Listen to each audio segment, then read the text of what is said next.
Hello everyone, welcome to my channel Books to Keyboard. So our today's topic is biomolecules. This is very interesting chapter for class 11th, that is NCERT, and I think you will really enjoy this chapter while learning. So let's start our topic, that is biomolecules. So biomolecules itself is having a definition. Here, bio means life. We all know that biology, that is, bio means life, and logy means study about life. So, same as biology, here bio means life, and molecules means substances. So, what are the substances? Those substances that can be, that is, some small substances, large substances, simple substances, or maybe complex substances. The each and every type of substances that is present on this earth that are included in this biomolecules. So simply for your knowledge, that is, biomolecules is nothing but those substances which helps or promotes for sustaining a healthy life. That means the daily food we eat, in the food there are many types of carbohydrates, proteins, vitamins, minerals are present. Those substances or molecules or compounds that are present or that are released into our body through the food, then they are absorbed by the organs inside our body. Then these compounds breaks down into simple substances and forms a chain that are present in our body that helps in giving us energy for growth, development, cell formation, or another functions in our body. So where these biomolecules are present? The biomolecules are present in the cells. That is, we know that our body is made up of cell. Cell is the fundamental, structural, basic and functional unit of our life. So our body is a multicellular organism. We are the multicellular organism.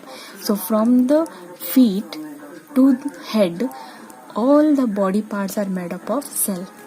So in each cell there are many types of biomolecules. So for our sustaining of life, a number of food is required, and we have to intake more and more food so that the biomolecules will develop and give us a healthy life, that is, germs free life. So how these biomolecules help us for sustaining a better healthy life? So let's know it.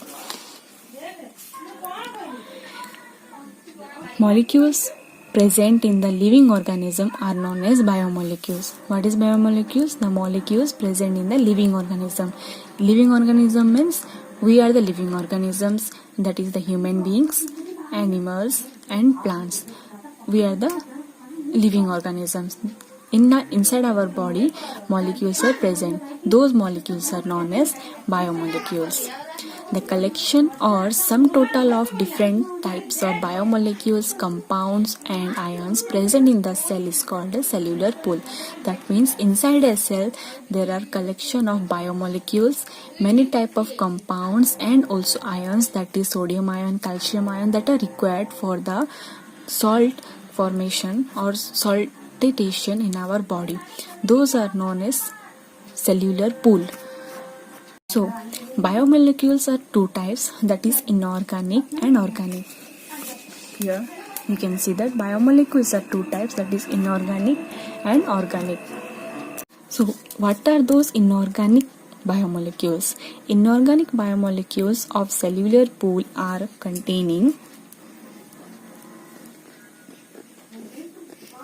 the minerals, gases and water. And here the organic constituents are carbohydrates, lipids, amino acids, nucleotides, proteins, enzymes, vitamins, and so on. Okay, in the inorganic biomolecules, mineral, gases, and water are present. In organic biomolecules, carbohydrates, lipids, organic acids, and nucleotides, proteins, enzymes, vitamins, and so on are present. So thousands of organic compounds, including the fat and oils, nucleotides, amino acids, sugars, etc., are called as primary metabolites. So there are two types of metabolites are present.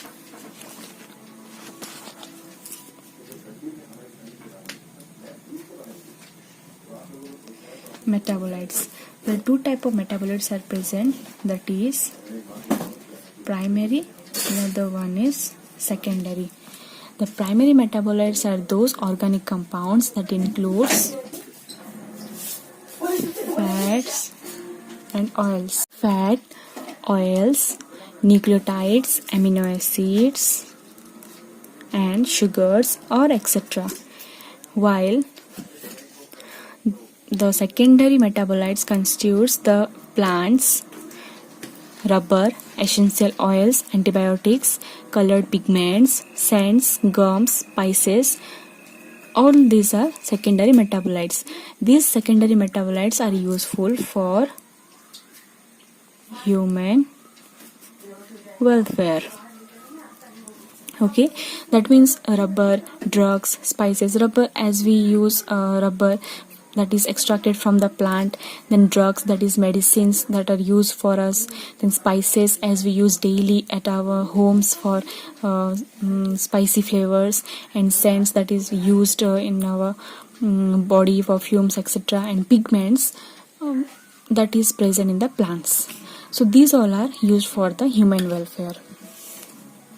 So next, biomolecules also there are two types, that is micromolecules and macromolecules. Micro means small molecules and macro means large molecules. As I have said here, that is, as you can see here, substances may be small or large, simple or complex. On the basis of this, so biomolecules are of two types, that is macromolecules and macromolecules. Macromolecules and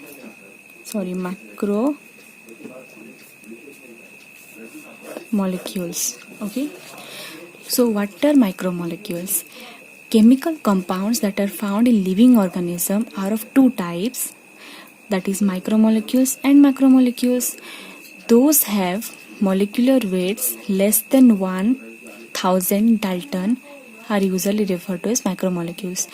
Those compounds having molecular weight, that is molecular weight less than 1000 or 1k Dalton. Okay, this is the molecular weight of a compound.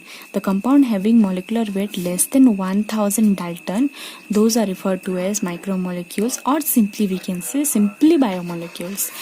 And those compounds which are found in acid insoluble fraction, that is found in acid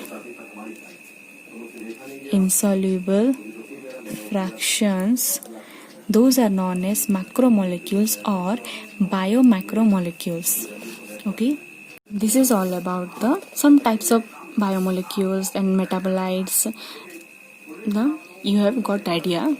Then next we'll study about four major types of biomolecules. There are four major types. Major means large biomolecules, that are carbohydrates, lipids, nucleic acid, proteins. These are the four major types.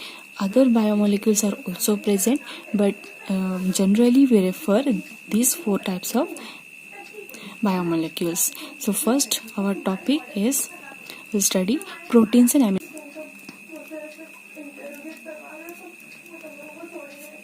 proteins and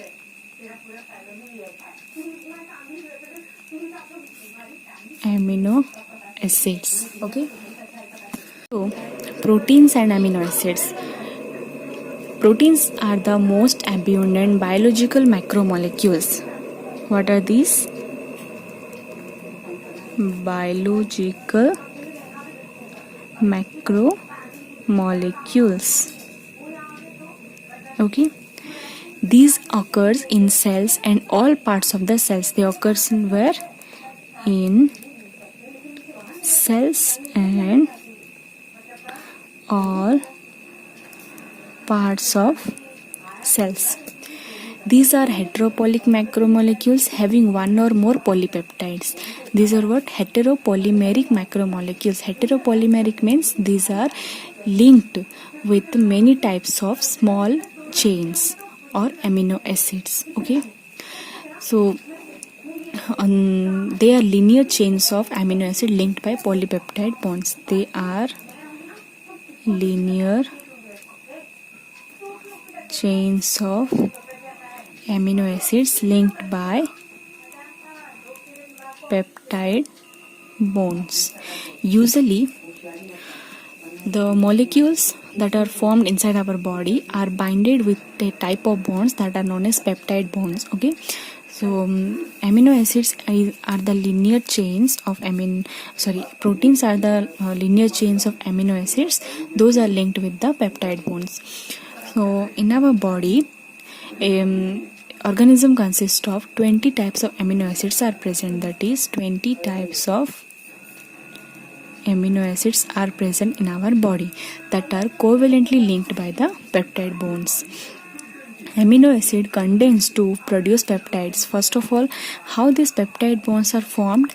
So amino acid when condensed to form peptides, that is amino acid, these are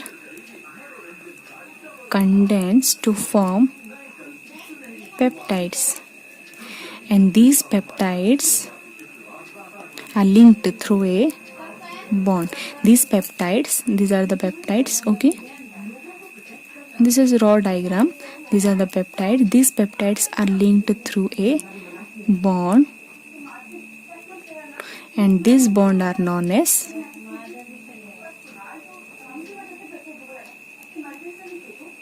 peptide bond. Okay, so now you understood what is peptide bond. Amino acid contains two peptides, and these peptides are linked through a bond. Those bonds are known as peptide bonds. A chain containing two amino acid linked by a peptide bond is known as dipeptide. When a chain, this is a chain containing two amino acids, this one is one amino acid, this one is one amino acid, linked by a peptide bond, and this bond is known as dipeptide. There are three amino acids. Next, another one, there are three amino acids. These are the amino acids. Okay, there are three amino acids. This one is one amino acid, this one is one amino acid. When linked with peptide bonds, so this one is known as tripeptide. Okay, a few in oligopeptide and numerism, then again more than three binding bonds are known as oligopeptides, and again a number of chains linked together in any structure, these are known as polypeptide. Okay, thus amino acids are the building blocks of proteins. So what we have understood or concluded, these are the building blocks of proteins. Okay, amino acids are the building blocks of proteins. This is the main line to remember. So now know about what is the structure of amino acid. So structurally each amino acid consists of a centrally located carbon, okay, alpha carbon, not simply carbon, alpha carbon. This carbon is located centrally, to which 4 groups are attached. 4 groups are attached. So what are the 4 groups? Number 1 is amino group, number 2 is carboxylic group, number 3 is hydrogen atom, and another one is variable hydrocarbon, or that we can say that alkyl group, that is referred as R. Okay, so that is the structure of amino acid, that is H3N bond C, bond COH, bond R, and bond H. So this is the amino group, this is the alkyl group, this is the carboxylic group, and this is the hydrogen atom. So this is the structure of amino acid. So amino acid is presence of 2 opposite electric charges. It is amphoteric in nature, that is amphoteric in nature, as they carry both positive and negative charge. So they are known as amphoteric in nature. So next we'll move towards types of proteins. So types of proteins is based on 3 types, that is on the basis of structure, and then on the basis of composition, and on the basis of function. Okay, this is the 3 types of proteins: on the basis of structure, on the basis of composition, and on the basis of function. Again, these 3 types of proteins are further divided into their own types. So on the basis of structure, first we'll see on the basis of structure. Okay, so here on the basis of structure, on the basis of structure is further divided into 3 types, that is 3 types. Okay, so first one is fibrous, the next one is globular, and the third one is intermediate. Okay, fibrous, globular, and intermediate. So we'll study about these 3, very few only, because these 3 are only to get the idea. So fibrous means these perform structural functions because fibrous can be present in our muscles. So fibrous help in the structural functions. For example, collagen, myosin, and keratin. Collagen, collagen is present in our muscles, and myosin is also present in the muscles, and keratin is present in our hairs.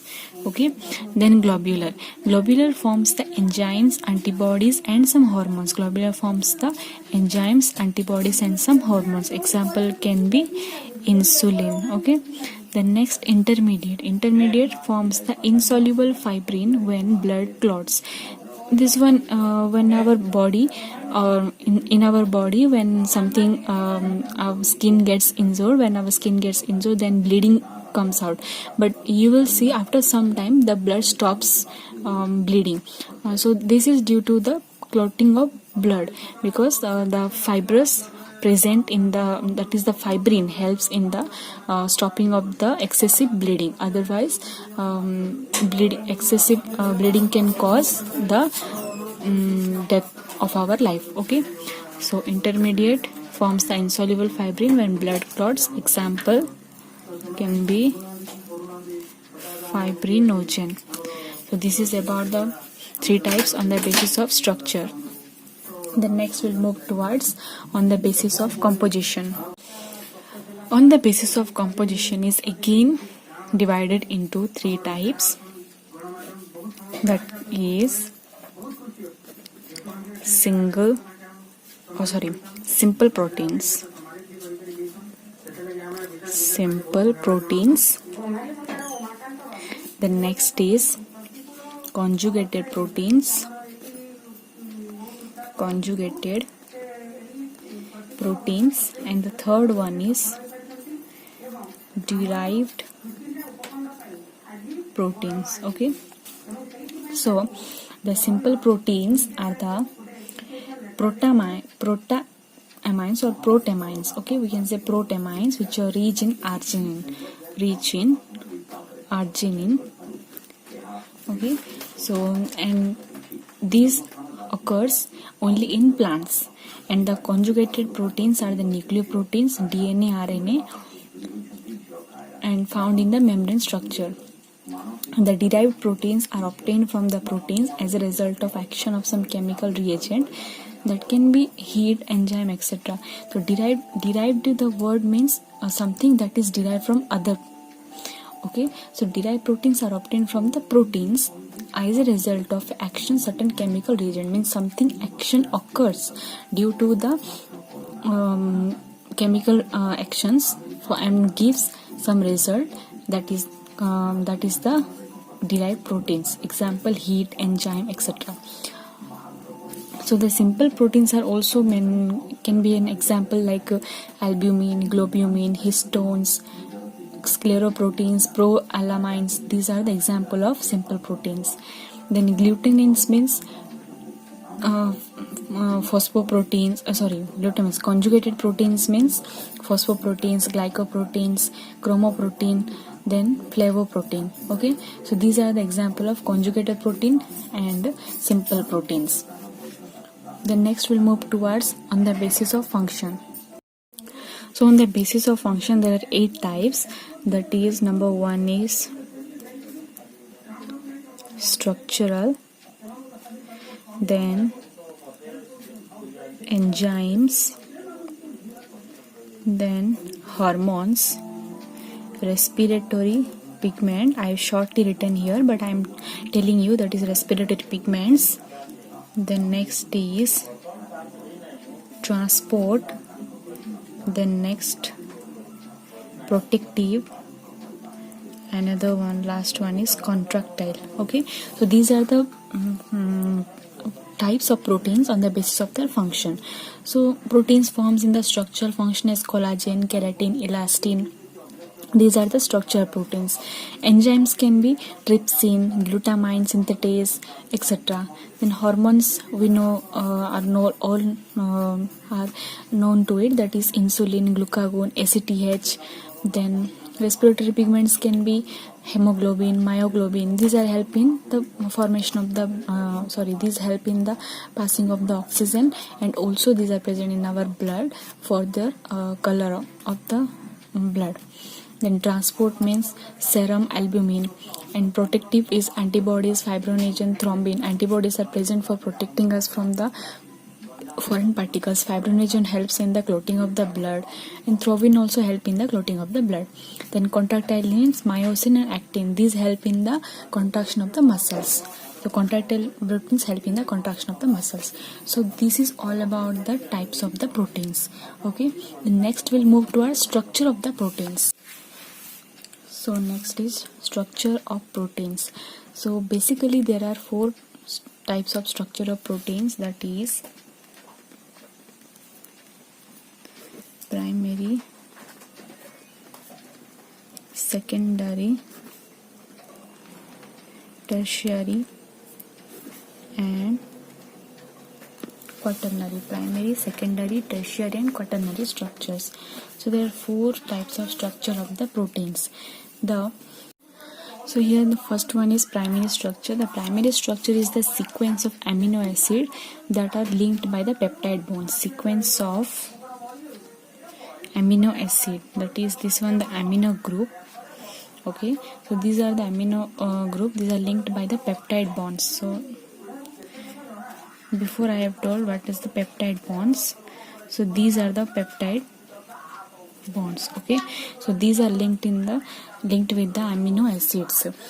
So this is a simple structure. So we can say that primary structure is the simple structure, and the most important element of the primary structure is the amino acid residues, that is the amino acid residues. Okay, this is the main important element of the primary structure. The next is secondary structure. The secondary structure refers to the particularly stable arrangement of amino acid structural patterns, giving rise to structural patterns. Means these are the stable arrangement. They have the stable arrangements. They have the stable arrangements to form the structural patterns, that is the structural pattern. So stable arrangements to form structural patterns. So they form a stable arrangement. Stable means what? Means constant to their positions. So they form a fixed positions of alpha helix and beta plated sheets. So these are the main these are the main elements of the secondary structure. Alpha helix proteins are the common in keratin in hair. They are present in the keratin, that is present in the hair. Then myosin and tropomyosin in muscles, they are also alpha helix. Alpha helix are present in keratin, that is present in our hair. Then again myosin and tropomyosin, that is in the muscles.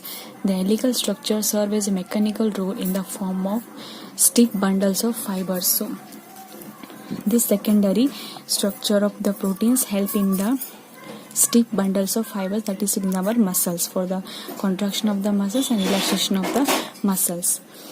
The next is tertiary. Tertiary structure describes all aspects of 3D folding of a polypeptide, that is the 3D folding of a polypeptide. It forms the 3D folding of a polypeptide bond. Okay. The next is quaternary structure. So when a protein has two or more polypeptide subunits, when a protein has two or more subunits of polypeptide,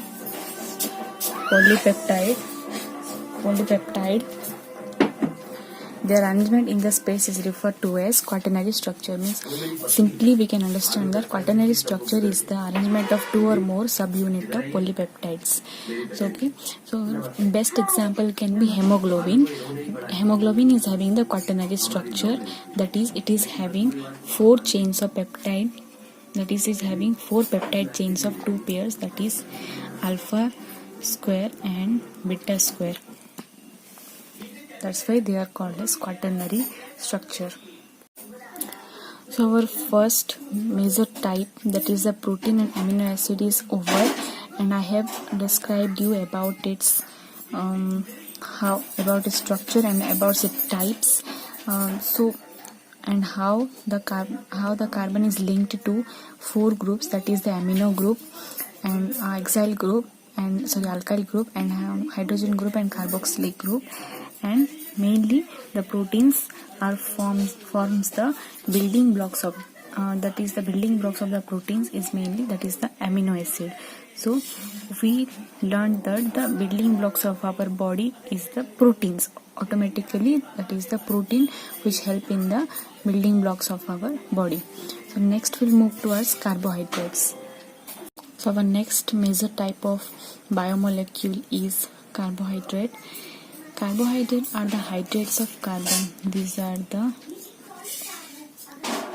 hydrates of carbon. These are the compounds containing carbon, hydrogen, oxygen. So basically carbohydrates are formed of carbon, hydrogen and oxygen. Okay, so carbohydrates are mainly formed of carbon, hydrogen and oxygen, which generally occur in the ratio. The ratio is 1:2:1. That is carbon is 1 and hydrogen is 2 and oxygen is 1.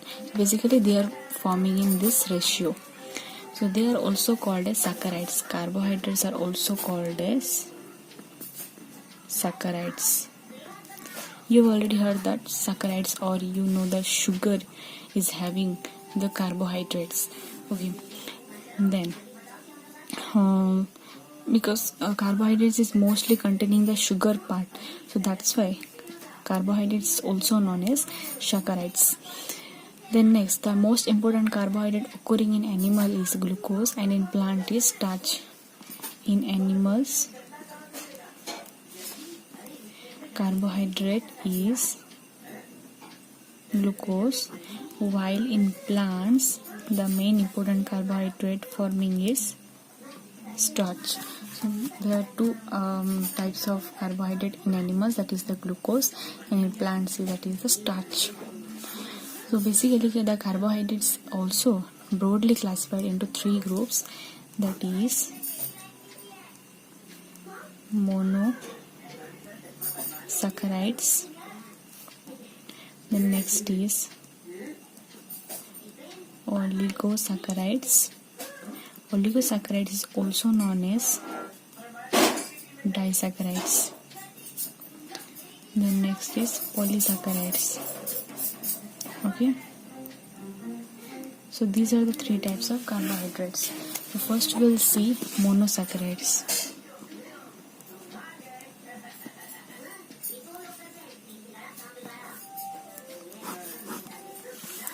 So the monosaccharides are the simplest sugars.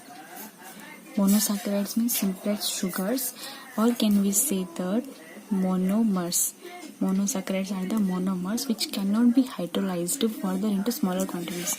So this is the simplest sugar form, so it cannot be further hydrolyzed into smaller quantity. It cannot be hydrolyzed into smaller units or smaller parts. So on the basis of number of carbon atoms, the monosaccharides are of different types. On the basis of carbon atoms means where they are placed and how many carbon atoms are present. So on this basis, monosaccharides are of different types. That is, number one, trioses. So this one is 3C carbon, means 3 carbons are attached. That example can be glyceraldehyde. Okay, glyceraldehyde, or another example can be dihydroxyacetone. The next is tetroses, that is 4C carbons, 4 carbons are attached to it. Examples can be erythrose, and another example can also be erythrulose. Okay, the next third one is pentoses. You have heard that pentose sugar that is present in our DNA. Okay, that is the 5C carbon, or 5 carbons are attached to it. That is example ribose, ribulose, xylose, xylulose. Okay, the next is hexose by hexoses. Okay, 6 carbons are attached to it. Example glucose. This is the simple and easily rememberable. Glucose, fructose, galactose, 6 carbons are attached to it. The next one is heptose or heptoses, that is 7C carbon attached to it. Example can be pseudoheptulose. Okay, so these are the types of monosaccharides based on their carbons. So here the hexose is also divided into aldoses and ketoses. This is because sometimes the hexoses are containing aldehyde group or keto group. That's why they are further divided into aldoses and ketoses. In the aldoses group, we can take example, that is glucose, galactose, and in the keto group we can take example fructose. Okay, so here the glucose is stored as glycogen in the liver and muscles. So I have already told you that glucose is present in the animals. It is stored as glycogen in the liver and the muscles. Okay, then next we'll see about oligosaccharides.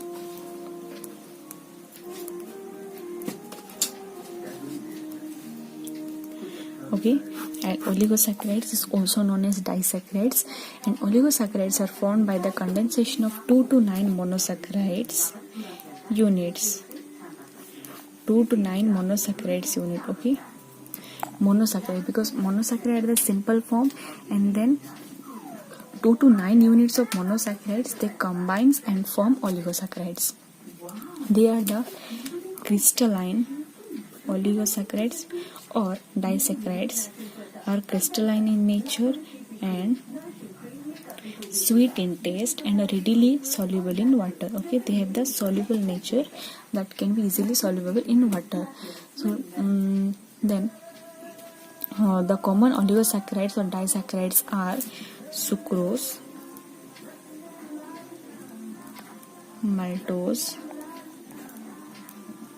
lactose. Okay, so maltose we'll see that in the digestion of our food in the mouth. Maltose helps in digestion.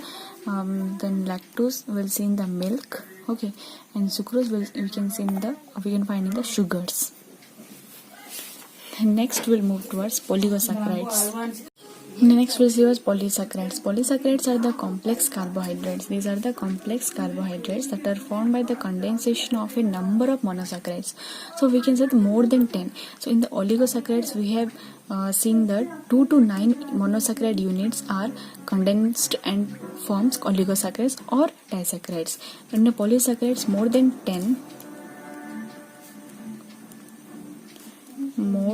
10 units of monosaccharides combines to form polysaccharides. So polysaccharides are tasteless and amorphous. Amorphous means they are in powder form and are insoluble in water. Okay, they are also called glycans. So polysaccharides are also called glycans as they are formed from sugar. So polysaccharides are formed from the sugar, so they are known as glycans. So similarly, on the basis of their structure,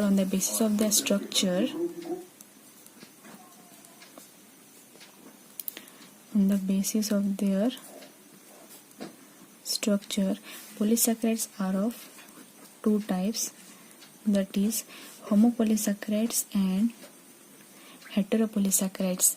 So in the homopolysaccharides, examples can be starch, cellulose and glycogen, and in the heteropolysaccharides can be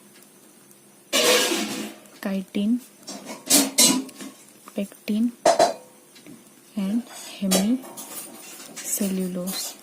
Okay, so here we see that homopolysaccharides, examples are starch, cellulose and glycogen, and heteropolysaccharides are chitin, pectin and hemicellulose. So this is about the two types of polysaccharides, that is homopolysaccharides and heteropolysaccharides. So the polysaccharides, as I have told you before, the polysaccharides are linked with the more than 10 monosaccharides. Okay, so how these polysaccharides bind together or link together, that is they are linked together through a bond. The name of the bond is glycosidic bond. Okay, likewise the proteins are linked with each other through the peptide bonds. Similarly, the polysaccharides are also linked together by the glycosidic bond. Then next, sometimes the polysaccharides are stored as a reserve food, so that can be also hydrolyzed to produce monosaccharides. So some polysaccharides are there that are known as the storage polysaccharides, that is the storage polysaccharides. These are the reserve food which can be also hydrolyzed to produce monosaccharides. Example can be glycogen, starch, insulin and so on. Okay, so in a polysaccharide, for example glycogen, we'll take example as glycogen. This is the polysaccharide. In this chain, the right end is called as the reduced end. The right end is called as the reducing end, and the left end is called as the non-reducing end. So there are two types of end, that is the right end is called the reducing end and the left end is called the non-reducing end. Okay, so now I have explained you about the carbohydrates and definition of carbohydrates and what are the types of carbohydrates also. So let's see a quick summary about carbohydrates. So the carbohydrates are divided into three types, that is the monosaccharides, oligosaccharides and polysaccharides. The monosaccharides are the simple sugars and they are in the formula that is the CH2O whole bracket N, where N is equal to 3 to 9 units. These are the reducing sugars. Example can be glucose, fructose, galactose. Okay. Example I am writing here: glucose, fructose, and galactose, etc. Then oligosaccharides. Oligosaccharides or disaccharides, usually they are made by joining of two monosaccharides by glycosidic bonds. They are also linked together by glycosidic bonds. This is the glycosidic bond. Okay, so their formula is C12H22 and O11. They are in this the oligosaccharides, some are reducing and some are non-reducing. An example can be sucrose, maltose, etc. Then both monosaccharides and oligosaccharides are small molecules and they are sweet in taste and they readily soluble in water. Okay, and both are crystalline in nature. Then polysaccharides, but polysaccharides are that which are formed by more than 10 monosaccharides. They are more than 10 saccharides when linked together they form the polysaccharides. Okay, the formula is CX bracket H2O whole bracket Y. Okay, so this is the formula of polysaccharides. As here these are the variables and we can add according to the chain system of the polysaccharides. Okay, and then these polysaccharides are always tasteless and they are insoluble and they are non-crystalline. And examples can be starch, cellulose. Starch is present in the plant, cellulose is present in the animals, and glycogen is also present in the animals. So polysaccharides are also termed as macromolecules because polysaccharides are linked together by large number of monosaccharides. So they are termed as macromolecules, not sweet in taste and insoluble. Okay. So our today's topic was explaining about carbohydrates and proteins. That I already explained you about both these topics. So there are basically four major types, that is the proteins, carbohydrates, fats, and then so today's our topic was basically carbohydrates and proteins. Okay, so there are four major types as I've already told you, that is the carbohydrates, lipids, nucleic acid and proteins. Okay, so but today I explained you about carbohydrates and proteins. In the next class I will teach you lipids and nucleic acids. So thank you for watching my video, and in the next video I will explain you next remaining topics. Thank you.